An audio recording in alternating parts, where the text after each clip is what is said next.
What's up, everybody? Good evening, infidels. Welcome to the Thunderdome, bitches. What's going on, everybody? How That was a good That was a good Mad Max movie too. Tina Turner in there in all her glory. So I'm just gonna Venmo you my man card.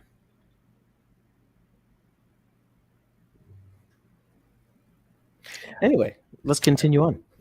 Let's not talk about how Max sucks as a person with all these missing social references you should have as a 38-year-old man. What's going on, everybody? Welcome back to the latest and greatest episode of the Battle Bros podcast with Mac and this studly man over here to my side. This is Alamo. He is a fucking stud muffin, and his wife is super lucky to be with this guy. He's a catch. Yeah. So all you ladies out there, sorry, he's off the market. So anyway, yeah. So how's everybody doing? It's Friday night. It's time for our newest episode. If you haven't watched this before, welcome. If you have seen this before, welcome back. We love to have people come back and check us out again. It just helps us further shows us that we're not entirely foolish yet, but yeah. So awesome sauce. So if you caught our show, if you haven't done so already, please like, subscribe, share, all that good stuff on all the social medias. We have the Facebook, the Twitter, the Instagram, the Snapchat, the Twitter space, the Instas, the Facebookies, all that stuff. So yeah, check it out if you like it. We got a YouTube channel as well. Check that out. Now hopefully we're done with the shameless plugging. So all that kind of shiz night. So anyway, if you had a chance to catch our show last week, we talked about the subject of pride. When it comes to different things, when it comes to your service and you're in the military. For those that weren't in the military, to your civilian life, your pride in your children, accomplishments, this, that, and the other, yada yada yada yada. So, hopefully, check it out. You can always go back and listen to any of our previous podcasts on any of the different apps you can listen to podcasts on, whether it be Spotify, Anchor, Stitcher, any of those other ones that he's going to name off at random. Rapid fire at the very end of the show, all that good stuff.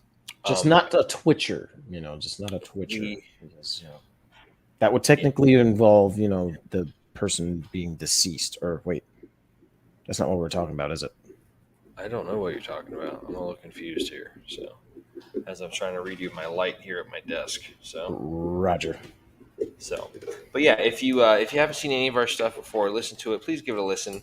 Like, comment, subscribe, share with all your friends, all that good stuff. Speaking of, while we're on that subject, I actually took a look at our statistics, or basically all of our little stats and stuff. Yeah. Somehow we got listeners in Switzerland now. I'll take it. Hey, if the Swiss want to hear it, hell yeah.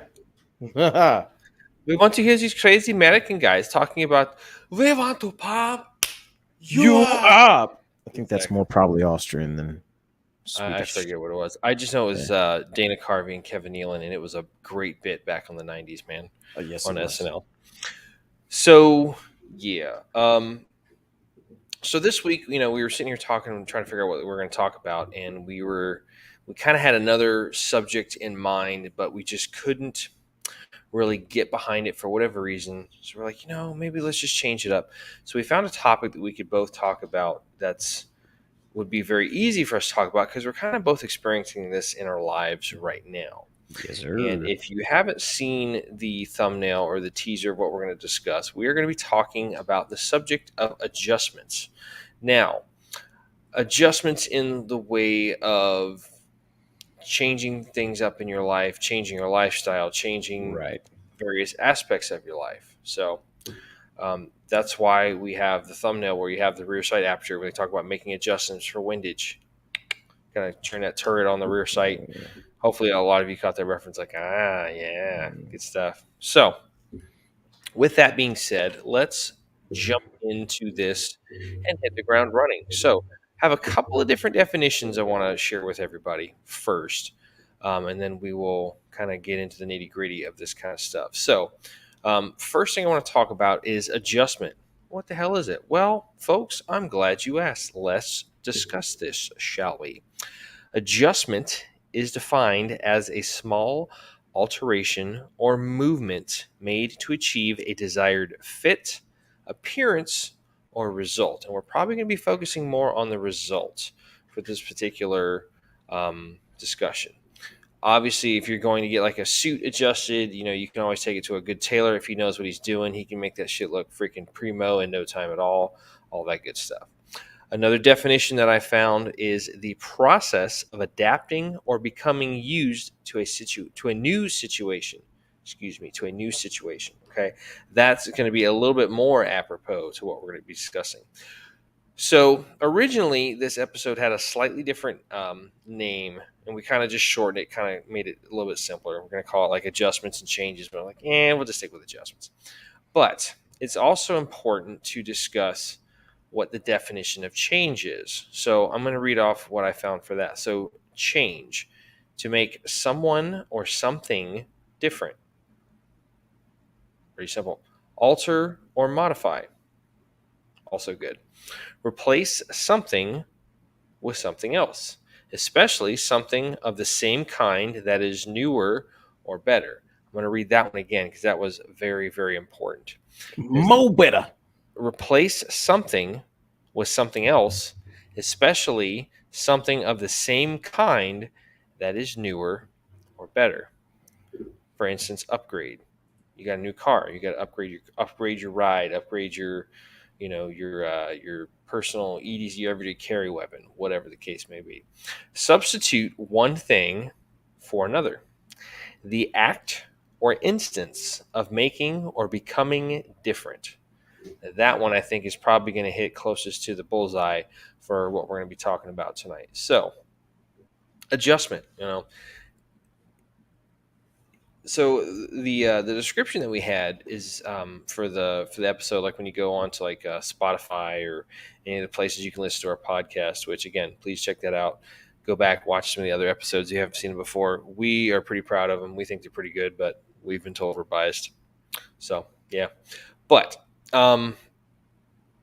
adjustments. So they say one of the few constants in life are like the three that I can remember people saying is change, death, and taxes. And taxes, I'm like, I don't know. So, but we're going to talk about, like I said, we're going to talk about change. So, change being the only constant. And when I was younger, I remember somebody telling me this, some wiser adult, probably my dad or my grandfather. I don't know why the hell I said stepdad. I'm a stepdad. Duh. Jesus. What the fuck is wrong with me? But yeah. It's called Dane Hush your mouth. No. Excuse me, I didn't want to belch into the microphone. That would have been awesome. Be like that's awful. So yeah, I remember hearing that, and it just kind of perplexed me at the time. I was like, change is the only constant. I'm like, doesn't that seem like an oxymoron? Like military intelligence? Like it say, whoa, something here doesn't fit right. That's terrible Trump impersonation, whatever. And if we just lost viewers because of that, I don't do that all the time. There we go. Whoa. There you go. You have to listen to what the people say. You understand? You have to listen. And if it doesn't fit, you're wrong. That's pretty good for off the cuff there, dude. So, but is change a bad thing? Is it something that we should be afraid of and run away from? Short story, folks. No. No, probably not. No. So let's kind of break this down in a couple different ways. So let's talk about change as somebody that potentially may serve in the military, or somebody that has served in the military, still serving, or is now a veteran. Okay. So let's think about change. Let's think about the adjustment. So you have the discussion with yourself. Somehow the idea gets in your head, hey, I want to do something a little bit different. I want to get out of this, small little town where everybody grows up and stays here and dies here. some, and I'm not, specifically calling out any one person. I'm just giving like a synopsis of, this any type of, you know, what the hell's the word I'm looking for? Damn it, I'm having a brain fart already. Shit. Um, any one of those little like stereotype. There we go. Any one of those little stereotypes of somebody from that small little town in the middle of nowhere. Nothing bad ever happens. Everybody knows your name. They exist out there, though. They do. Absolutely, they do. So somehow you get the idea that, hey, I want to join the military. I want to, whatever the reason may be, whether it's I want to get out of this little podunk town, I want to go see and travel the world, I want to meet interesting people, I want to, make better myself, learn a trade, just do something different. As we've said many times on the show, there's folks, and again, I'm not trying to draw negative attention to anybody, but there's folks that still live in the same little town where our old high school was. Okay. And they probably haven't done anything to leave that town. There's just, hey, this is our high school. I'm still walking around in my leather jacket. And we all have seen folks that kind of fit that stereotypical mold. And again, nothing against them, but like, it exists for a reason. Stereotypes exist for a reason. Call it what it is, whatever. So you decide you want to join the military, and it's like, okay, cool. So you already are starting to adapt to the idea that you are going to be changed in one way or another, primarily physically. A close second would be mentally. Um, and after that, I would argue emotionally. What do you think about those rankings there, Alamo? Well, no, I completely agree, man.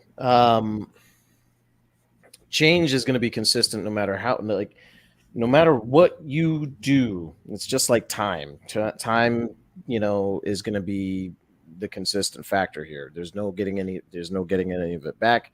Just like change, your things are going to happen in your life that you need to kind of adapt to and move with. So let me ask you this. Let me interrupt and ask you this question there, Alamo. So when did you know that you were going to join the military? Like pretty much your freshman year after 9/11? Or was it a little bit later? I had an idea I was going to join the military a little, like probably in the 8th grade. And then So right after and then right after 9/11, it was a done deal.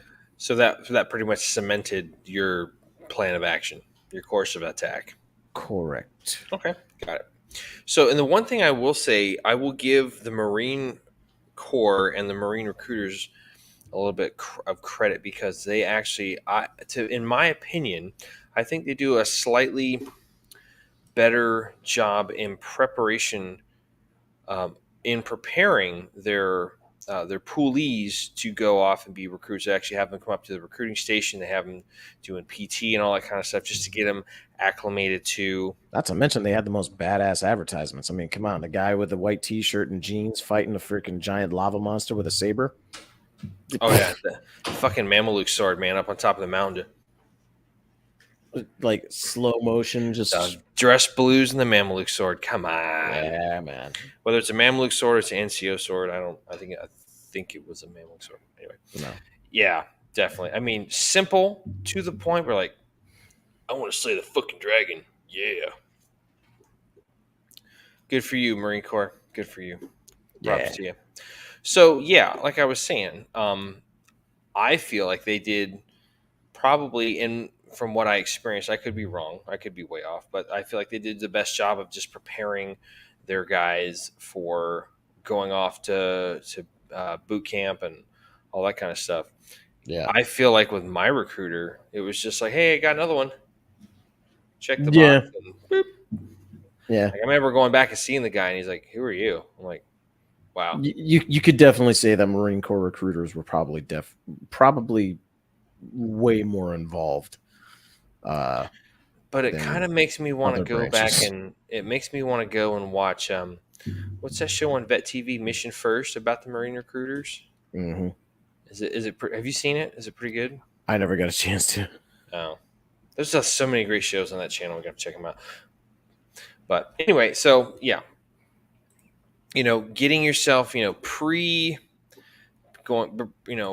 pre going to basic, you're changing already. And then while you're in basic, there's a huge amount of adjustment going on. Oh You yeah. go from being your personality to having zero personality whatsoever. Because again, now mind you, it's a little bit different nowadays. Infantry basic is substantially longer now. When Yes, it Alamo is. and I went through back in the mid 2000s, early to mid 2000s, it was 14 weeks. So it Yeah. was 9 weeks of basic, 5 weeks of AIT with like a week FTX field training exercise with a bunch of culmination events. Um, what was the one that what was it called when you had to do?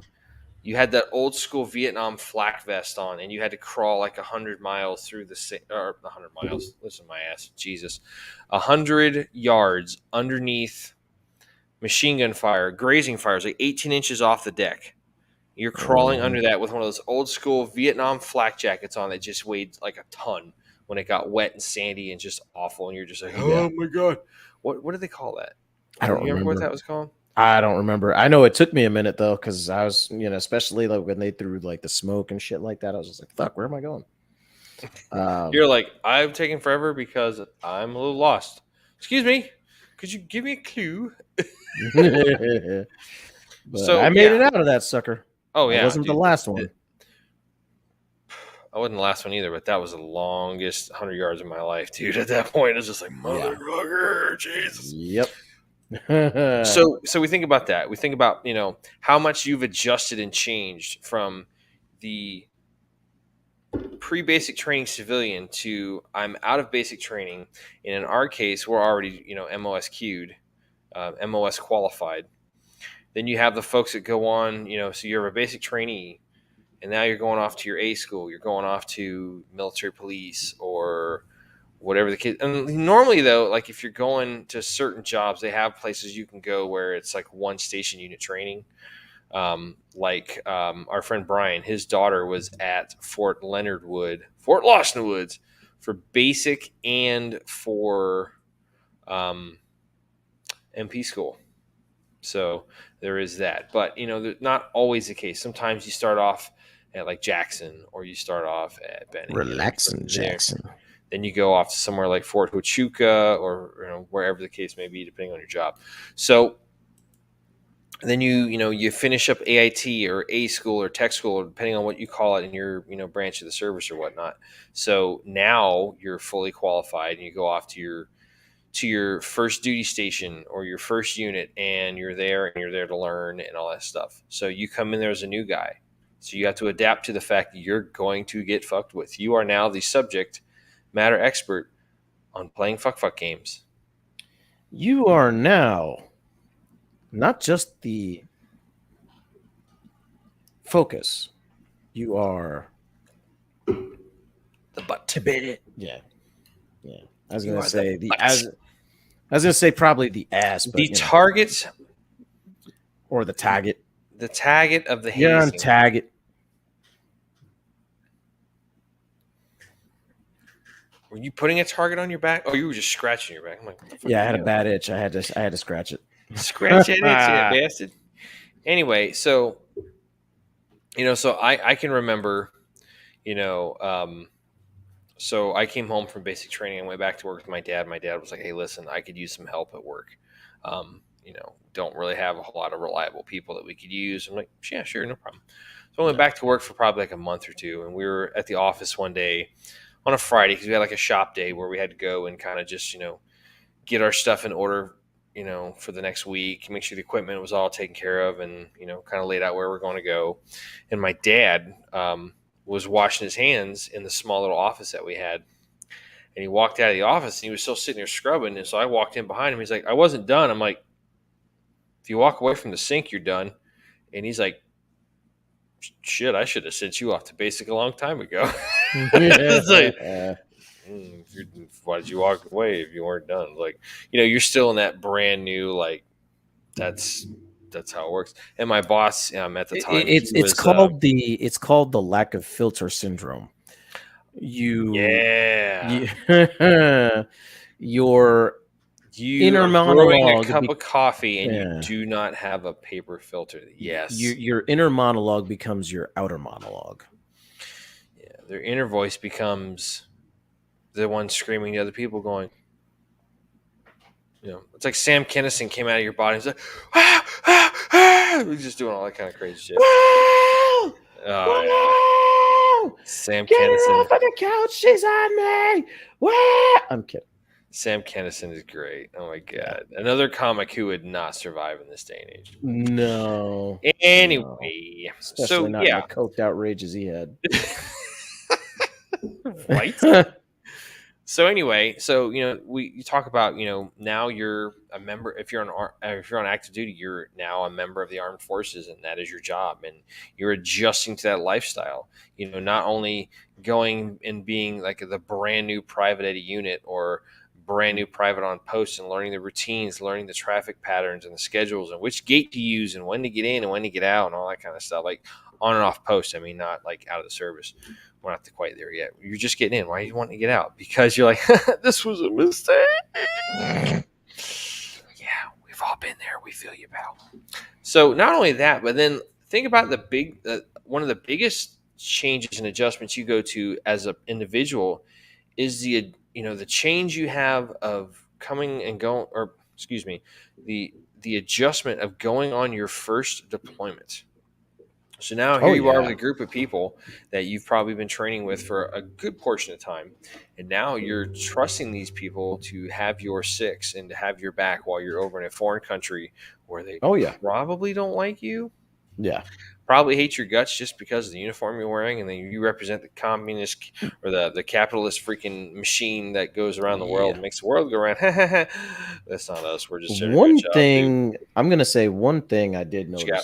notice when we went over, specifically before, if you got like say new recruits like right before, and I mean right before it was time to deploy, and these guys never trained with you guys, they never didn't like. There's a tendency to want to be like we're getting ready to go where essentially we could lose our The lives, rubber meets the fucking road. and you're coming into this all like, oh yeah, I'm hot shit, which I mean, you get those kind of guys coming fresh from Yes. basic training, and it And was for those folks at home that may not have served, if you want a good visualization or representation of this, I believe it is the 9th or 10th episode of the miniseries Band of Brothers, where you have the replacements coming in, and you have this new guy that comes in, and you have Frank Bracani, who's sitting there on this checkpoint, looking down this roadway, and he's like, "Man, like you think you're sitting here going like he's talking to this new guy, and he's kind of dressed him down a little bit." To a certain point, he's sitting there. He's like, you're talking about like busting the Kaiser and going and taking Hitler down and shit. I've been here 2 years. Like, I've got hot grub in my belly. I've got a bed to sleep in that's not a foxhole. It's like, why is that a bad thing? And he's just sitting here, and this new guy is just very enthusiastic and eager, and rightfully so. Like, he's doing his part in the war effort. But you also have these guys who've been through the training at Toccoa. They've been through Captain Sobel. They've jumped into D-Day. They jumped into Market Garden. And not only that, they went through the Battle of the Bulge. It's like, yeah, they're a little bit hardened and tough. And like, if you're on the outside of that yeah, group, like, I get it, like just because in my unit, just because I didn't go to Iraq when everything kicked off in 2003, I went to Afghanistan, but just because I wasn't in that core group that went to Iraq and stuff, they're like, whoa. So like, I get it. I get both sides of it, but yeah, you have that kind of mentality when people come in and they're like, they're so eager. And it's just like, you got the guys that have, that core group where they're all really got their shit locked tight and wired, to the wired extremely tight.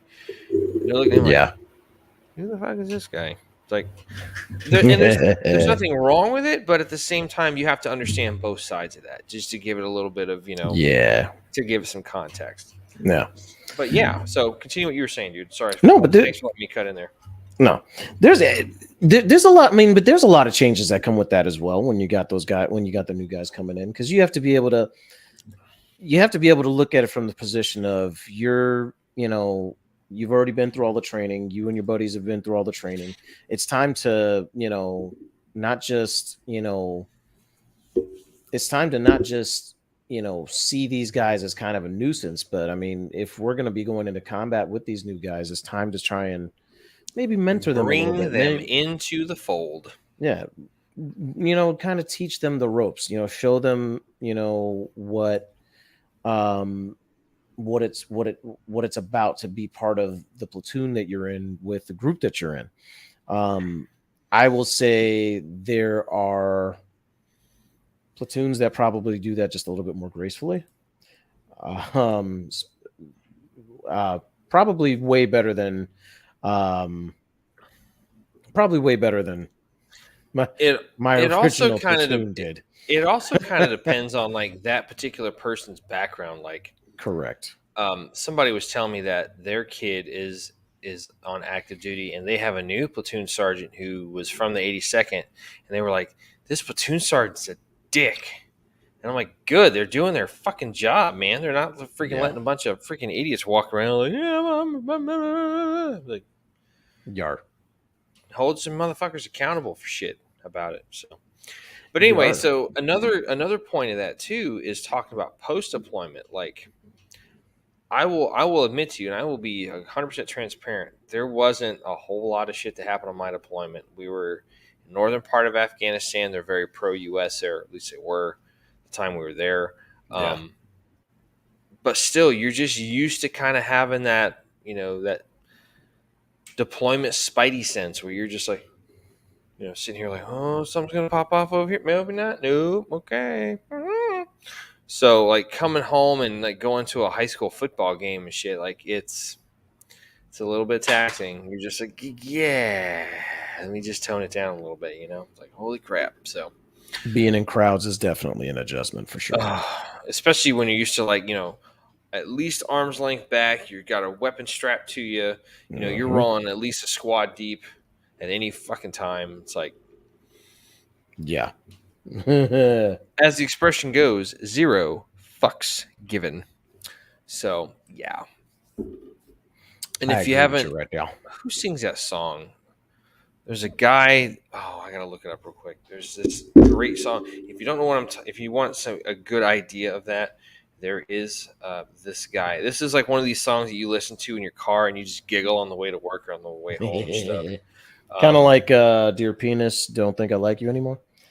That's Rodney Carrington's fantastic. That's not the one I was talking about. But... Oh no, I know. But while you're looking for that, but yeah, because I know for a fact, I know or you found it. His name is Thomas Benjamin Wild Esquire, and this guy is sitting here, and he's like an old timey 3-piece suit, nice full beard, and he's playing the ukulele, just strumming away. And the song is "I've No More Fucks to Give." And I'm telling you right now, if you haven't heard this song or watched the video, get off your ass, stop what you're doing. Even if it means pausing this podcast, go watch this shit. Now, when you're done, come back to the podcast. That's the only requirement that we have there. But it is hilarious. And it's just one of those songs you're just like, he's preaching the truth. Yeah. Anyway, sorry. No, I've got the squirrelitis tonight. Like, woo. So but yeah, like for me, adjusting to crowds for a long time actually ended up being kind of difficult. I would say just adjusting to pretty much about anything, really doing that would have been like normal tasks. Now there are guys that were affected by it far more. Sure. And I'm pretty sure I've talked about it on the show. Like I was scared to drive by any material that looked like a trash bag, anything that was on the side of the road that, potentially felt like threatening. Oh, for sure, man. That sucked ass. Potentially had the vibe of being sketchy. Yeah, because I mean that was a major killer of us when we were over there, Oh yeah. on top of that, like crowds, I was very leery. I never let my back face anybody when I first came home. I always made sure if I was going to be facing any kind of crowd of people, my back was going to be to a wall so that Yeah. I didn't have anybody sneaking up on me. Eyes on the entrance, knowing your egress points at all time. Fuck yeah. Yep. Yeah. And And part that of me I still does that. I'm just not as yeah. hyper vigilant about that shit. Oh So yeah. And me and the wife actually occasionally would actually get into arguments at the time before we were married. She to this day still doesn't understand it, but um, her and I were getting like I need to watch I need to watch the entrance. I need to like I need to see who's coming. And she's like, yeah, but I like that. No, please let me sit where I want to sit so I can watch. She's like, oh, all right. but again, so that's a It good was that's it was an adjustment for her too, though. okay. That's what I was getting at. That was an adjustment. You guys understood it and she accepted it and kind of, understood it without, as much grief, hopefully. Just love I'm just kidding, As love you too. much, As much. as much. So but then, so multiple deployments, one deployment, maybe several. I mean, at least back then, everybody stayed in for a while. You probably Yeah, wanted multiple deployments and stuff. But then you have the adjustment of getting out, which is huge. I mean, so our good friend Dr. Gino, who was on episode 44 entitled Recovery, he was up. Actually, I saw his text on Facebook. He was up at Fort Bragg all this week doing some lectures at the. I want to say he was lecturing over at the Special Warfare Training Center in school for like all these, like higher echelon, nice. NCOs and warrant officers and officers and stuff talking about, just different things, getting out mindset, just kind of, the whole neuroscience of it and whatnot. So like, yeah, I mean, Yar. it's just super, super, super, super big deal. Um, and some people don't handle that well. I mean, there's folks that, like, so Brian was telling me, he's like, had an example. He's like, you got to understand a lot of these guys in Vietnam, they went and they went to war and they came back and they might have been a little bit broken. Then they went to work. So they worked Yeah. for 20 and 30 years. And just that was their way of kind of keeping all that stuff in the background away from Hmm. from the forefront of their consciousness and all that Yeah. stuff. So now that they're retired, now they really don't have anything to keep those thoughts and that recollection, Keep the that thoughts at memory bay. Yeah. recall at bay. It's just like it's coming full front and full fledged, and they're just like, ugh. Yeah. I was And gonna it's say, just don't say full all frontal. I, I don't know why, but I felt like you were leaning towards that, and I was like, please don't say it. no, Please don't not at say all. I was having a legitimate conversation, and you fucking derailed it again. it. I was like, okay. Grr. Fucking asshat. Yeah. Just can't talk about serious shit, dude. Full frontal, really? Like, no. That's where my brain was Relax, going. dude. Well, No, but your brain needs to get fucking looked at, or I know. douchebag. No, but it's funny too because like you think about because you mentioned the Vietnam vets. I would say probably I think we can relate as the GWAT generation. We can relate to the Vietnam vets probably the most swimmingly, I guess you could say, specifically because the type of combat we Swimmingly, went he through. says. I Interesting. would say because the combat that we experienced is pretty similar in Oh terms yeah, of, I in mean, talking especially about when it comes to the like the Viet Cong. yeah. Essentially, that was an insurgency. They were an insurgency. They Oh weren't, yeah, you know what I mean? absolutely. You had Ted Offensive was all about it in insurgency and just keeping us Yeah, back on our heels and shit. Absolutely. and And I would also argue that point too with the fact that like you didn't have that much at like from the desert from the Gulf War. It's like it wasn't nearly as long. It was 100 days, and those guys yeah, all came back as victors. You were treated as such, like all this yep, kind of shit. Um, very, very, very different kind of, reaction and um, what's the word I'm looking for? Damn it. Just the way they were treated, the homecoming that they had from the American public and the populace, it's like very different Oh compared to yeah, what Vietnam have. So yeah, I feel a special kinship to the Vietnam folks, yeah, as a GWAT veteran. But also just before that too. I mean, you look at them and they're just like, these guys are some fucking badasses. I yeah. mean, like look at Sergeant Rivera. Remember Sergeant Rivera that we Master had? Sergeant Rivera. Yeah, Yeah. Master Sergeant Rivera. Like, I wonder how he's been doing. I haven't been able to speak to him. I think I heard that the Agent Orange was kind of like kicking his butt a little bit, but I Starting can to get him. neither confirm nor deny that. I think it was a Yeah, rumor, so I don't want to yeah, pass along any substantiated information and bogus bullshit. But yeah. still, like you look at him, like he's a tiny little dude, but like that guy was out there running his ass off every fucking day in Oh yeah, t-shirts and sweats, just. yeah. He was out there with us. He You would. He sons of was. bitch gonna keep up with me or what? Like, I'm He an would. old man. What's going on here? He would. He would. Oh He my would run. god. He would run the Raiders with us. On the Yeah. Raiders teams. My thing was. He was no joke. Oh yeah, and that was one fit old guy too. Hell And I yeah. remember he would tell stories about how, he was a tunnel rat, man. Yeah. And everything that So he went through while he was there, the adaptions he had to go through, the adjustments he had to go through, yeah. just trying to adapt to terrain, freaking, the populace being the way they were, you know, Yeah, it was nuts listening to his stories. for sure. So, and I've also heard these other stories about guys, there was somebody told me a story one time and I don't remember all the details. Like there was this guy, it was a master guns who was like forced, he had mandatory retirement after like 40 some years, and he got home and he just didn't know what to do with himself. And within a month, he had, he offed himself and committed suicide because he's just like, I don't know what to do with my hands. They're so used to the system and whatnot.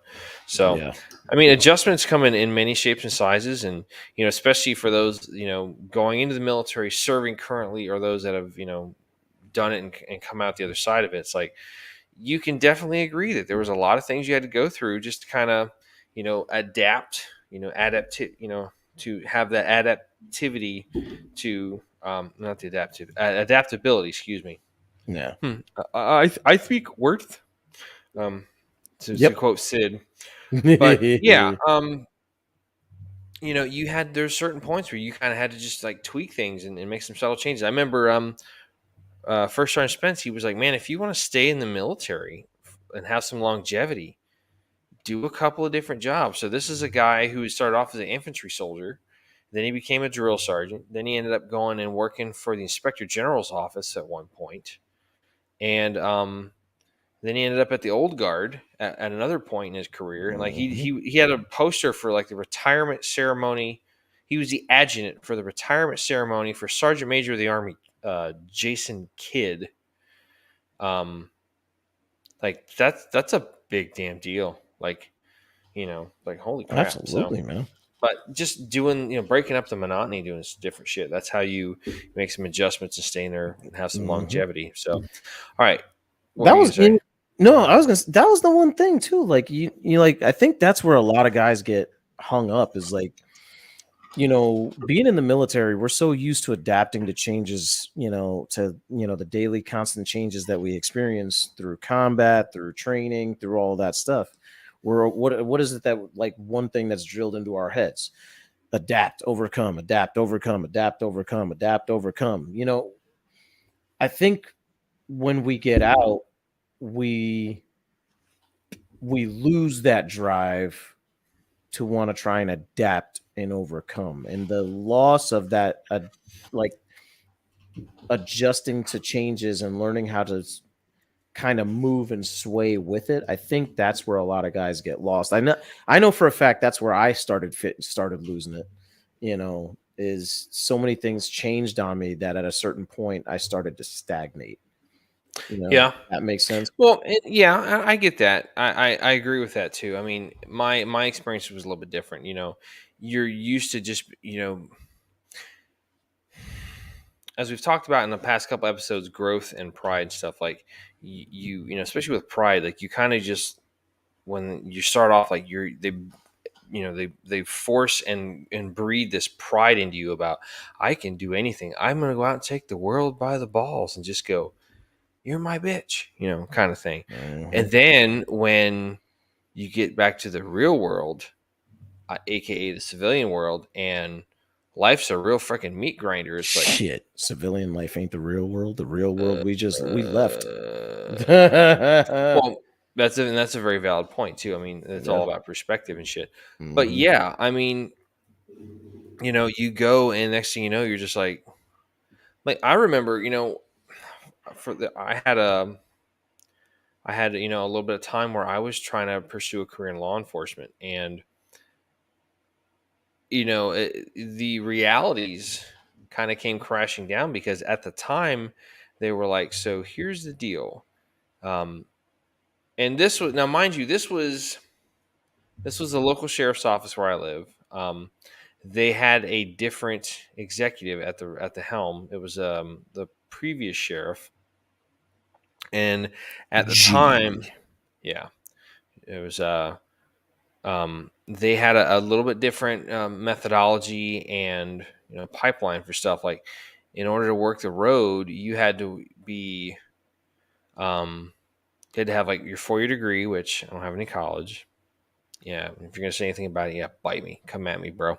Number one, you had to have either 4-year degree. Two, you had to have 3 years experience as an LEO from a different agency, or three, you had to have 3 years in the military. So I would go and I wanted to apply, and I went and I took my FBAT test at HCC and I scored pretty well. So next thing you know, I'm talking to a recruiter and they're like, "Yeah, you had 6 years in the guard. We want 3 years active duty." And I'm like, why is there that separate differentiation? Like, serving. Like, yeah, well, it's not the same thing. I'm like, you're right, and you know, and this is probably going to stir up a little bit of controversy, but like, in some respects, it's a lot more taxing and difficult and harder to be in the reserves because you're juggling so much shit. You're juggling your family life, your wife, your kids, you're juggling college, you're juggling your career, your profession, your job. And on top of that, oh, hey, I can't work this weekend.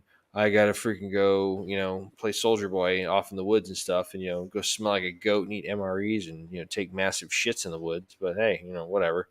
And there's been times where, like, unfortunately, you have to. Another good example, I have a really good friend of mine who I used to work with, and he went to apply for a job, and he told me, he's like, "Hey, I am a drilling reservist." And he was trying to apply for a position within a certain company and I'm not going to name names or name agencies, but you would think this company would be pretty pro military because of the name of them and like their marketing towards military members and veterans and whatnot. And he was told, yeah, you're not going to be able to take this job if you have to leave because you're going to be working on the weekends. He's like, I have to leave 1 weekend a month. I'm a platoon leader in an infantry company. They're like, yeah, I'm sorry. So like, here he is, and he had to adjust to the fact that, like, hey, I need to teach you, being that I was already out, he was, just getting in. I'm like, okay, so you need to look into this thing called USERA. It's the Uniformed Services Employment and Reemployment Rights Act. And what they did is kind of fucked up and illegal. And and he's like, I'm flabbergasted by this. I'm like, I get it. I said, and he's like, I'm considering, if I should try to sue them for this or whatnot, for prejudicial treatment. I said, but don't do it to be Sounds litigious like he for should have. you.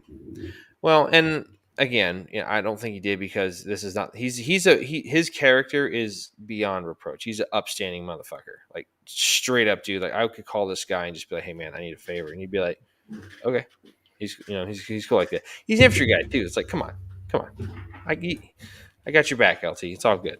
Anyway, so And I was like, listen, it's not about what they're doing to you. It's so that they don't do it to the next guy coming in after you in the same Right. position and all that kind Exactly. of bullshit. And he walked away from that. He was just like, I could not believe that crap. I'm like, I get it. It happens. Unfortunately, it happens a lot. So, anyway, I think we've discussed enough about that. So, let's kind of talk about the civilian and the personal side. So, the non military personal side of this kind of stuff. So, one of the things that you're going to adjust, um, I was having a conversation with somebody over this last weekend, and it's funny how like you adjust your opinion and your views on things.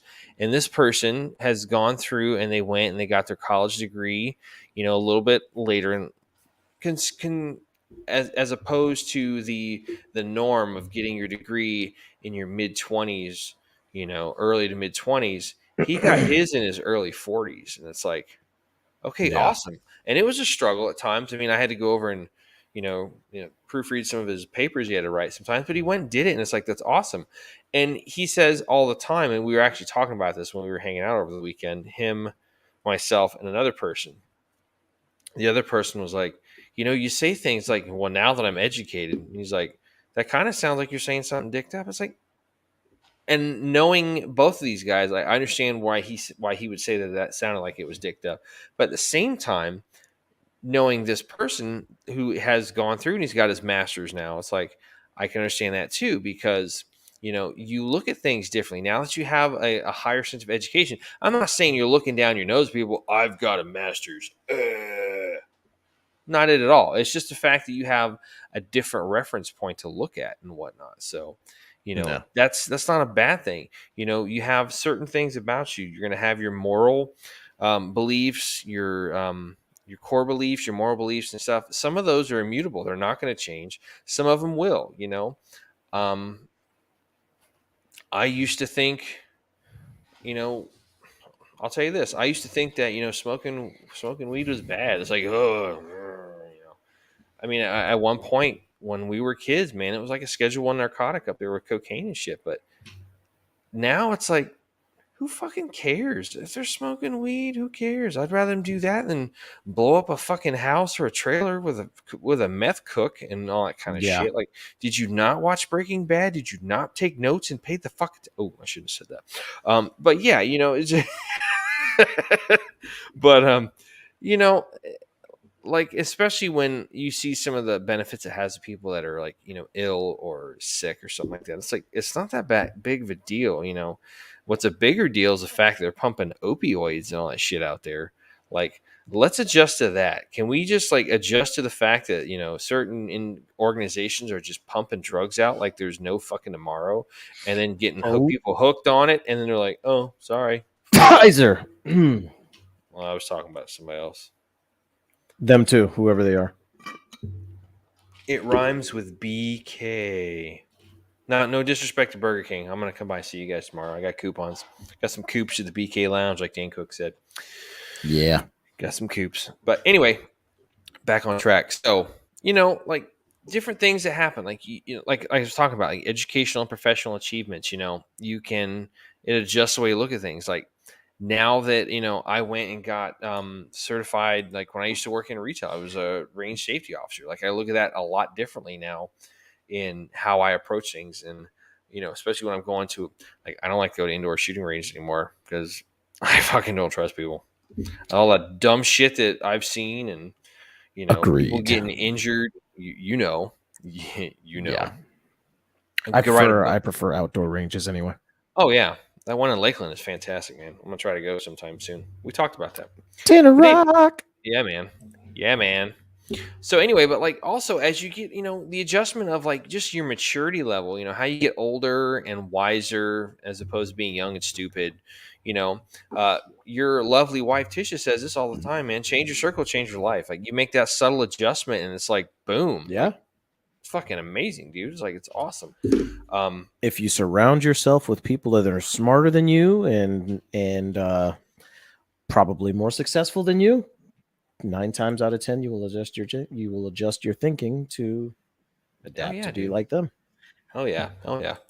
Um, and then other things too is like, major life events and lifestyle changes. So like, this is something that kind of hits home to both of us. So you just had the life of the big lifestyle change where now your wife is strictly doing Flipside mentorship, which if you folks That's haven't right. checked it out, Alamo's wife Tisha has a channel called Flipside Mentorship on YouTube. Look at that. The guy's ready with the banner.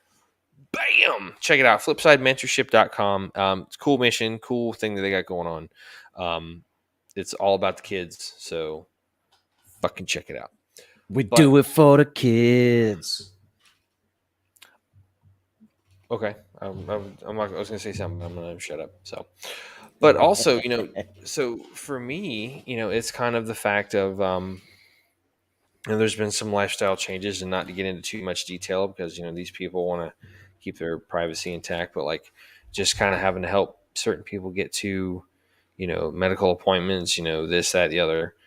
It's an adjustment. I mean, at times it's not all adjustments are going to be peaches and cream and Yep. rainbow sprinkles and unicorn giners and all that kind of shit. It's some. It's not all sunshine and rainbows. I like what I said better.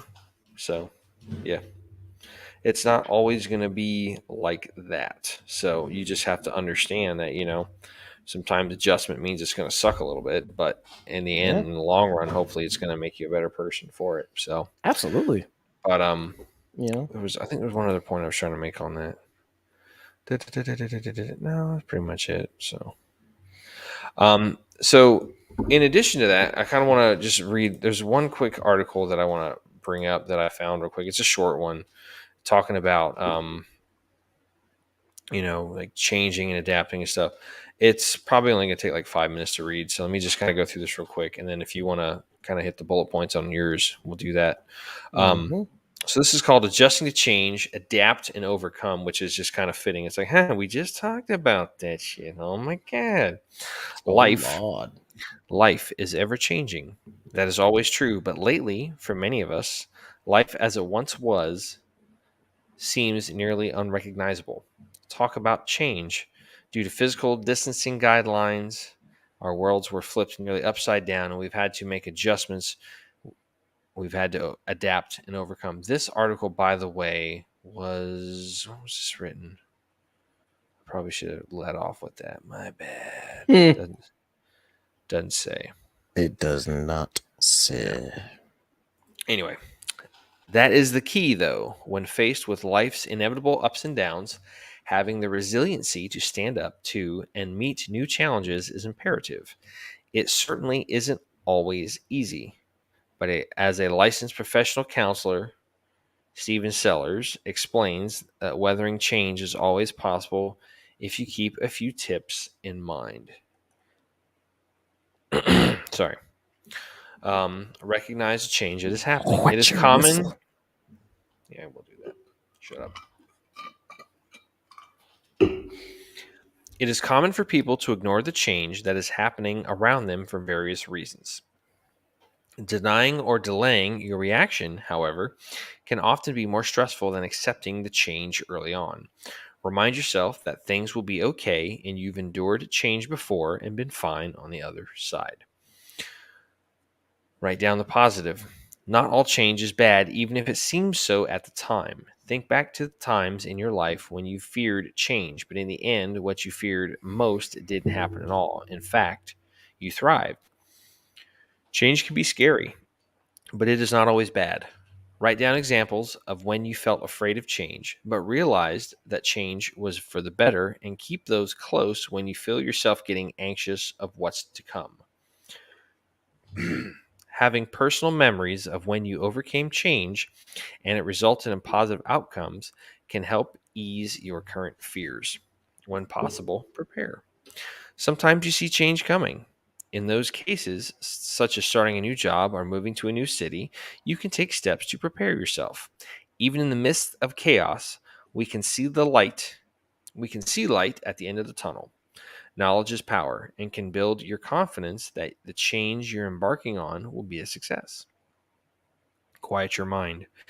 In the midst of a change we fear, our thoughts can be our worst enemy. Fucking preach. It's not part of the article, by the way. Mm-hmm. Be conscious of what your mind is telling you. Are your fears rational, or are you possibly only allowing yourself to focus on the worst possible outcome? It's called catastrophizing. Yeah. This guy. Mm. If calming your mind seems difficult, you can try relaxation techniques such as mindfulness or deep breathing. Getting active is a great way to clear your head too. Taking a little time away from the problem can help you gain control of your thoughts and help you evaluate the situation more clearly. Be kind to yourself. In times of change, we can feel a bit out of control. This is normal. Remember to give yourself a break and to be kind to yourself. We all struggle at times. No one can operate at 100% of the time. Forgive yourself for those times. Incorporate laughter when you can, too. Laughter can be the best medicine. And I will tell you that shit is 110% true. As much shit that we do to just sit here and just laugh our fucking balls off, just the dumbest stuff. Like, we did it when we work together. We do it now, which is amazing that we can put on a Mm-hmm. podcast because we're always just goofing off and dick dancing around on the freaking Zoom Yes, calls and sir. shit. Tell you what, though, it is quite a wonderful experience. It's fantastic. Talk it out. Finally, if you still find yourself truly struggling with the changes you are facing, seek help. Oh, you're gonna hear that again in a minute. Probably. Yeah. Knowing yourself well enough to realize you need assistance is a sign of strength. No one goes through life alone. Confiding in family or friends can give you the added support you're needing. So can seeking help through therapy. Yar. A caring, impartial therapist can help you see your situation in a different light and give you the tools to help you successfully navigate the transition you are facing. Yeah. So, Yes, sir. I mean, listen, there's a lot that said, and there's a lot that it kind of, alluded to and whatnot. But, you know, we're all guilty of that. I mean, I Dude. was anxious as shit the night before I left for Afghanistan, man. I was sitting in my driveway, I was talking to a friend of mine. I was like freaking the fuck out. I was like, man, what if I die? Like, You were freaking the fuck out. I was freaking the fuck out. Freaking. Why do you got to do that, dude? I'm on a roll. Go on, shut up. Freaking Z Deutsch. Oh, I didn't say frack, okay? I didn't go Battlestar Galactica and say frack. Anyway, yeah, like there was a big change. Like, I'm going to be going over to a third world country for a year. Holy crap, that's a big deal. I turned 21 over there. That was an adaptation that I had to go through. But at the same time, it's like, Couldn't even have your first beer. no, well, one beer, it was something else, but we're going to leave that alone. So, but yeah, I mean, adjustments come in all shapes and sizes. They can come at different times. Did you want to kind of bullet point that article that you brought up? Oh, yeah. So the one that I found was Is that the one that says adapting to change, why it's important and adapting to change and and tips why to it's do it? important. Correct. Yeah.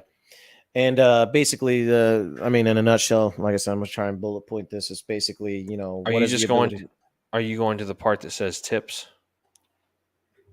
Or Jesus, what is the ability to come adapt to on, change? man. Adaptability is the ability to integrate new information and circumstances, then adjust your behavior accordingly. And then we're gonna go ahead and cover a couple of things. So basically, it comes down to one thing. Also, another That was thing. a fantastic push, by the way. That sounded good on my headset. So. Why is it important? Very obviously, I mean, you learn to build resilience. You learn how to control your emotions a little bit better. You expand your skill set. You learn how to solve problems quicker and more efficiently. You also improve your confidence, increase opportunities and work relationships and things like that, including professional relationships, especially if you have a whole bunch of different types of skills under your belt on a resume. It looks much, much more appealing on paper. Let's see. What happens if you don't adapt to change? Well, you stagnate. Didn't I mention that earlier? Yep. You tend to stagnate or feel stuck. You also limit how much you can grow, especially if you don't. Think of it like the old hermit that's stuck in an old hut in the middle of the desert, has no contact with anybody, doesn't talk to anyone, just sits there all his life. He's just doing the same routine. And as humans, unfortunately, we're creatures of habit, right? We have a We're also tendency social to. creatures, so if you're sitting in a hut in the middle of a desert by yourself, good God, what's that doing to your brain and your psyche? Yep. Ugh. You're gonna have company from Wilson. Also, Oh man, dude. also, Poor fucking Wilson, man. yeah, I know. That part right there just tore me up. Well said. That was such an underrated piece of acting. Like, wow. Yes, it was. It was fucking amazing. The and surprisingly enough, it actually your creativity goes down, which you know what? I agree with that because when you are not, Oh, we've both had that before. yeah, We want to talk about it on the show. Oh, yeah, you hit that funk. You know what I mean? you hit the wall. So, what can you do to fix it? What are some things you can do? Well, try to give yourself some time for a Klondike bar. bar? You try to give yourself some time. Always try to make time for self-improvement. Try to give yourself a chance to basically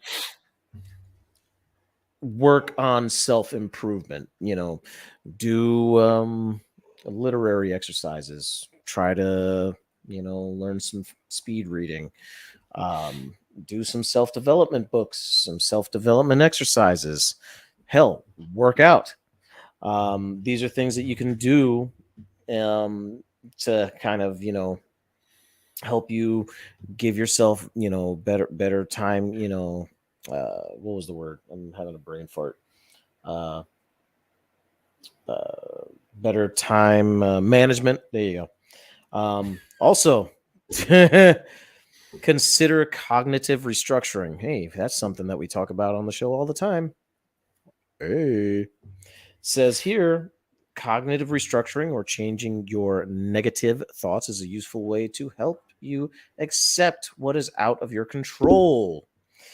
The trick is to maximize the value of adjusting to new environments rather than desperately clinging to familiarity. Yeah, I said that way wrong.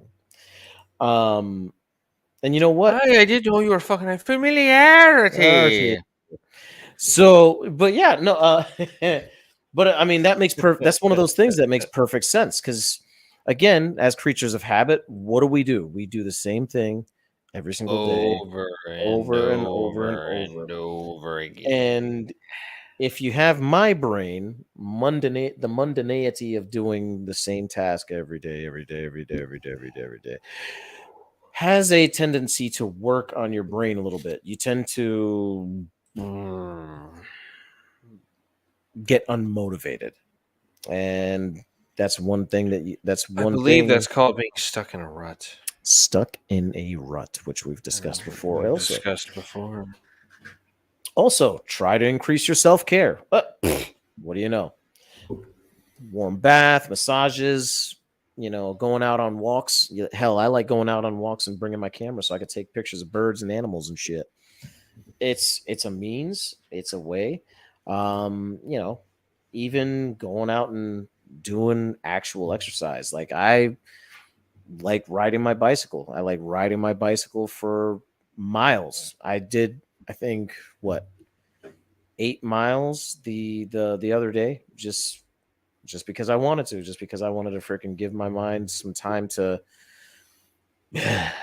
and kind of decompress. Get rid of all the yeah. No, I do the same thing, dude. Like, I have a bike, but God, it's been sitting in that garage busted for so long. I got to get the thing in for a tune up and have them look at it. But yeah, dude, I'll usually drive over to like Davis Island or down to Bay Shore or the Riverwalk, and I It's throw always a some good weight on. spot to do that too. Yeah, I throw some weight on my back, and I freaking go ruck it out, and just like, all right, let's do this.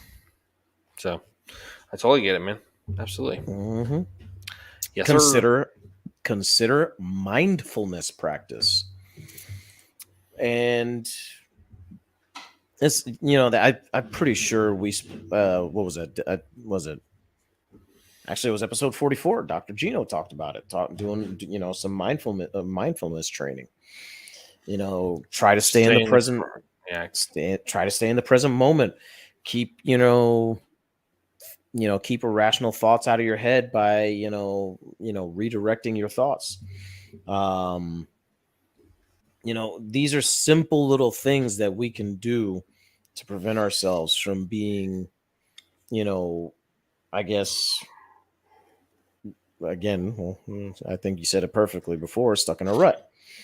And last but not least, what do you know? It's the same thing that freaking we mentioned in the last article. Seek some help. Sometimes a mental health professional is probably the best route to go, especially if you have not spoken to anyone in quite some time. I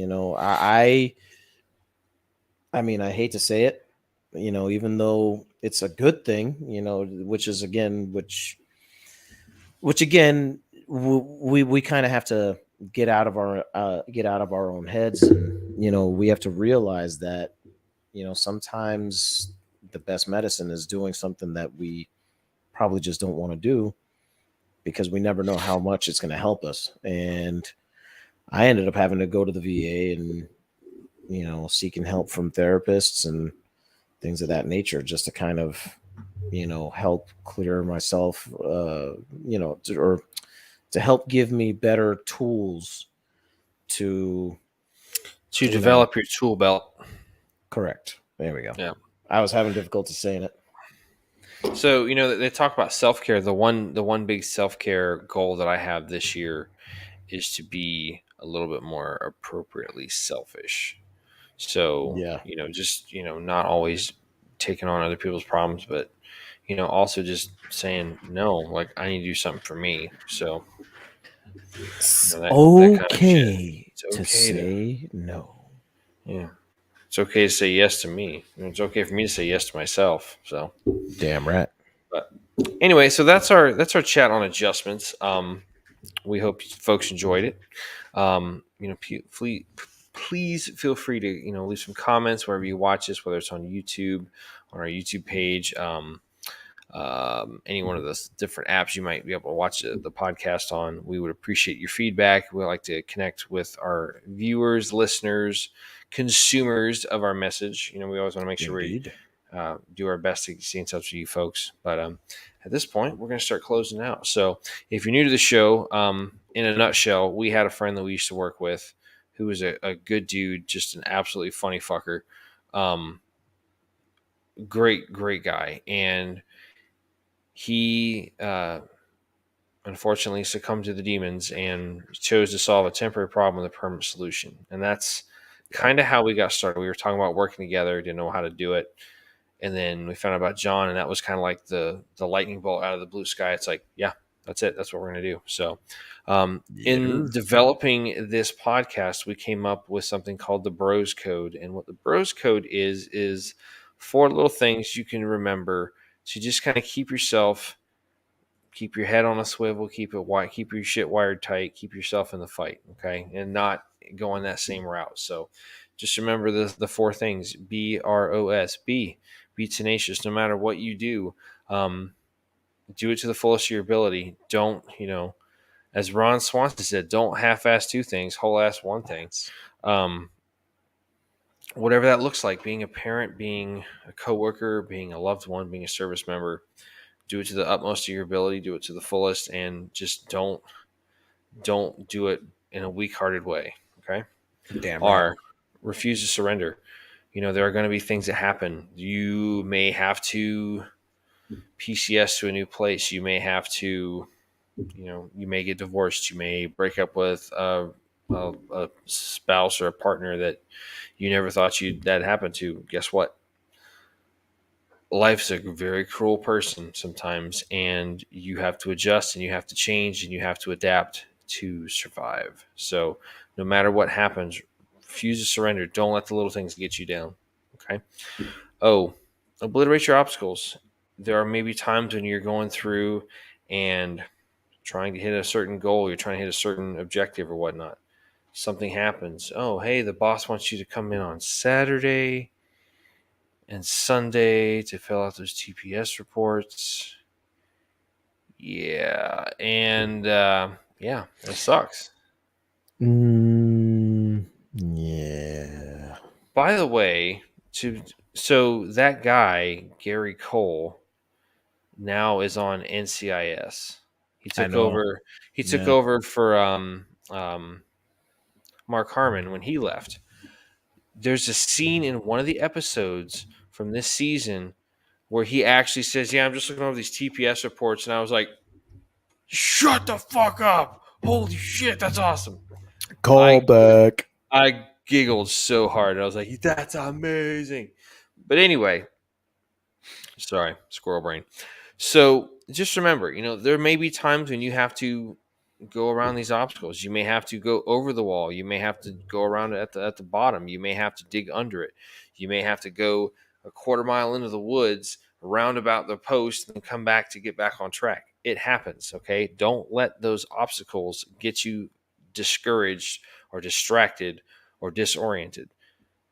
Find your point. Find your compass. Find your heading and keep driving on and obliterate your obstacles like this guy did. Sometimes you gotta back a striker into that shit and be like, oops. Beep beep, bitch. Oh, that's a t-shirt. Beep beep, bitch. It's amazing. And lastly, of the Battle Bros Code S, seek out help in a time of need. As it said in the article that we referenced, as it said in the article that I referenced, there's going to be times that we're not supposed to go through things alone. Okay, if you can reach out Yeah. to somebody, do it. Reach out to an old service member that you might have deployed with or served with or whatnot. If you don't have that available, family and friends. Everybody's got. I mean, hopefully, most folks have friends from high school or something that they're still close to. I've got a couple of friends that I've known for going on almost 30 years. It's like, wow. Just say too long. Well, they're not watching, so it's okay. They don't watch my show. It's all good. I love you guys. If you don't have somebody you can reach out to, there are resources out there. There's a National Suicide Prevention Hotline that has two different ways you can get a hold of them. It's first one is 1-800-273-8255. Again, that's 1-800-273-8255. And then you believe you're going to dial 1 to speak to somebody immediately. You can also dial 988. You can dial or text 988, and they can get somebody in touch with you, toot sweet, to kind of help you work through your stuff. Again, I'm so glad you're 100 miles away because I just want to punch you in the fucking face sometimes, you dick. Just shut up, let me talk. I'll let you talk, asshat.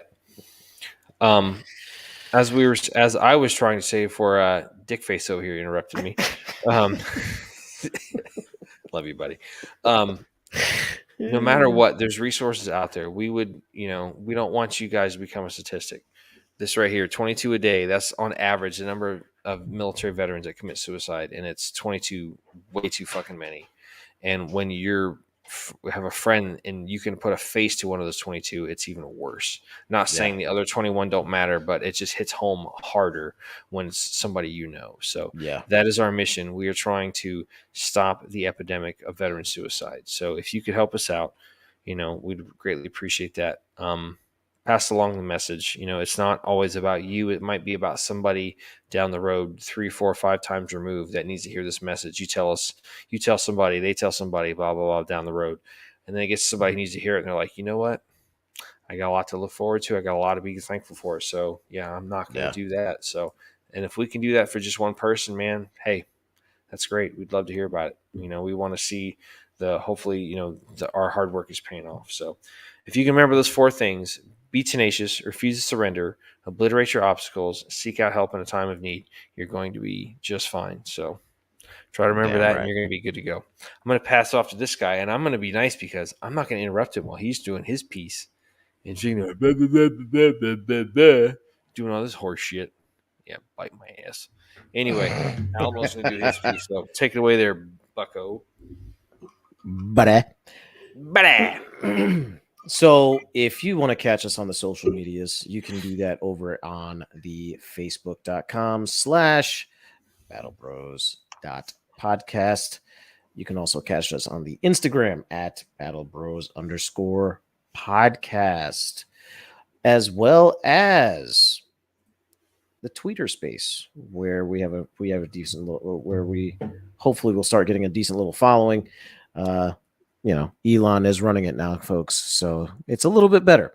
And you could see it's over there at Battle Bros PC. If you'd like to contact us on either one of those platforms, you can do it via their instant messenger service. But if you want a little bit more of a little bit more personal touch, homie touch, a little bit more of a homey touch of a message, you could do that over on Battle Bros PC at gmail.com. If you'd like to catch us on the audio platforms, you can do that over on Anchor FM, which is our podcasting area of, you know what the hell I'm saying. No, we don't. Why don't you try to spit some words out? Sound smart there, jackass. Shut your face. Hey, Gilmore, you suck, you jackass. Which is our Anchor is our primary platform. There you go. Of which we upload our episodes every week. And Spotify is actually the secondary, specifically because Anchor is owned by them. So you can also catch us on Apple Podcasts. You can catch us on Google Podcasts. You can catch us on Overcast, Amazon Music, iHeartRadio, which I found out is actually been 65% of where our listeners have been going lately. Castbox, Podcasts, Radio Public, and Stitcher. All platforms you can catch us on at your leisure. We've been around long enough, folks, that if you search the Battle Bros podcast, it'll get you to us, and you can go back and watch those first 5 episodes. That's some cringe shit right here. You're just like, yes, we didn't know what the hell we were doing. Yeah. Last but not least, catch us on therumble.com. Just search Battle Bros, all one word, hit enter on the search bar, and you will find us. Just look for the 2 goofy bastards doing the Master Ken pose. Yeah. It looks good when I got a beard again now. Don't forget to support us over on the anchor.com. If you want, we're not saying it's a requirement. If you would, that would be great. Correct. We appreciate it. We love you. It does help. We give you a shout out. You gave us money. We love you. Exactly. And that's all I got, man. So I got 2 things real quick, and then we're going to wrap it up. So want to give a shout out to a good friend of ours, Amelia. Amelia has a business that we are trying to help support and get off the ground. It is called the Sassy Girl Apothecary. So if you go to Sassy Girl, and that's GURL, Sassy Girl Apothecary. For our audio listeners out there. Yeah, for our audio listeners out there. Sassy Girl, GURL, apothecary.squarespace.com. What she does is she makes homemade natural ingredient soaps. She sent me some that I've been using, and they were fan-fucking-tastic. I had a soap bar it's kind of geared a little bit more for like kind of guy stuff. You have the sweet, like flowery my charcoal scrub is almost done. I got another one, dude. Hook it up. The charcoal scrub is awesome. We both have the charcoal exfoliation scrub that we use. It's fantastic. I had a bar soap that she made that was it smelled like denim and leather. Fucking phenomenal tastic. It was awesome. Coffee. That's all I gotta you say. had rum coffee, and it was great. So please give her some love. Send her some business her way. We'd really appreciate it. She would too. It's Sassy Girl GURL Apothecary .squarespace.com. Check it out. You'll love it. I guarantee it. And if not, then you can yell at me. It's all good. Yeah. Also, we have a little bit of a happy thing we want to end on a note. So we found out, we didn't talk about this last week. We just found out earlier this week about the viewership on YouTube. Yes. Yeah, Did we didn't talk about that last week, did we? I don't remember.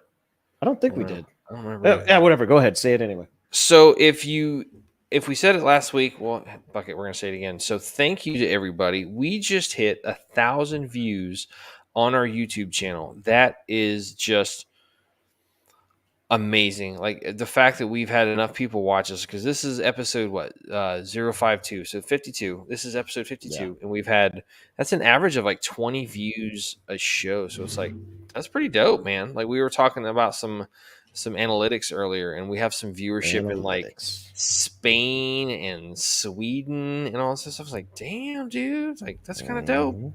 It's pretty badass. So again, we could not do this without everybody out there. So thank you so much for supporting the channel, for listening, giving us a look or a listen, hopefully checking us out and just being like, okay, these guys got a decent message.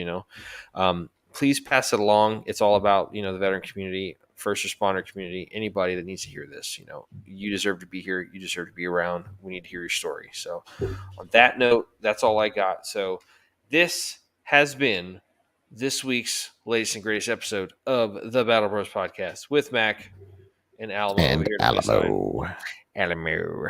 He's got that good deep resonance in his voice, folks. It's amazing. And he's handsome too. So there's that. His wife will tell you for sure. But anyway, on that note, we appreciate you stopping by to check out our talk on adjustments. Again, feel free to drop us a comment, like, subscribe, share, in a world and hit that notification brought down by darkness, two friends close as brothers have decided to start a podcast. The Battle Bros podcast. They've called themselves the Battle Bros. My voice hurts doing that now. So on that note, again, see, totally shenanigans, ass hattery being done. The dumb fuckery is in full effect. So thank you for stopping by. Check us out. Check us out next week. We don't know what we're going to talk about yet, but I'm sure it'll be a good one. But Damn this right. has been episode 052 entitled Adjustments of the Battle Bros podcast with Mac and Alamo. Remember, be tenacious, refuse to surrender, obliterate your obstacles, seek out help in time of need. If you can do those 4 things, you're going to be good to go. We guarantee it. So on that note, appreciate you stopping by. Thank you so much, and we will see you next time on the show. The Battle Bros are out.